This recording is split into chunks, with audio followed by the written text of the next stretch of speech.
ಓಂ ಶ್ರೀ ರವಿ ರಾಮೇಶ್ವರಾಯ ನಮಃ. ಸರ್ವ ಜೀವಿನೋ ಸುಖಿನೋ ಭವಂತು, ಸಮಸ್ತ ಸನ್ಮಂಗಳಾನಿ ಭವಂತು.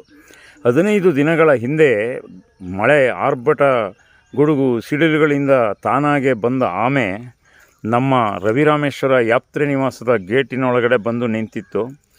ನಾನು ಅಲ್ಲಿರುವ ಒಂದು ಸಣ್ಣ ತೊಟ್ಟಿಯಲ್ಲಿ ಅದನ್ನು ಕಾಪಾಡಿದೆ. ಈಗ ಪ್ರಕೃತಿ ಹೆಚ್ಚಿಗೆ ಮಳೆ ಬಂದು ನಮ್ಮ ಮನೆ ಹಿಂದುಗಡೆ ಇರುವ ಕೃಷಿ ಹೊಂಡದ ತುಂಬ ನೀರು ತುಂಬಿದೆ. ಆ ಸರ್ವ ಜೀವಿನೋ ಸುಖಿನೋ ಭವಂತು ಎಂದಂಗೆ ಆ ಆಮೆಯನ್ನು ನಿಂಗಪ್ಪ ನಮಗೆ ಸೌಂಡ್ ಸಿಸ್ಟಮ್ ಇಟ್ಟು ಈಗ ಆರ್ಕೆಸ್ಟ್ರಾ ಮಾಡುವ ಹಾಗೂ ಪಾಲಿಶ್ ಕೆಲಸ ಮಾಡುವ ವಿಶ್ವಕರ್ಮ ನಿಂಗಪ್ಪ ಅವರ ಜೊತೆ ಸೇರಿ ಈ ಆಮೆಯನ್ನು ಈಗ ನಾವು ನೋಡಿ, ಆಮೆಯ ತಳಭಾಗವನ್ನು ತೋರಿಸ್ತಾ ಇದ್ದಾರೆ. ಬಹಳ ದೊಡ್ಡ ಆಮೆ. ಮತ್ತು ಮುಂಭಾಗ ತೋರಿಸ್ತಾರೆ ನೋಡಿ. ಈಗ ನೋಡಿ,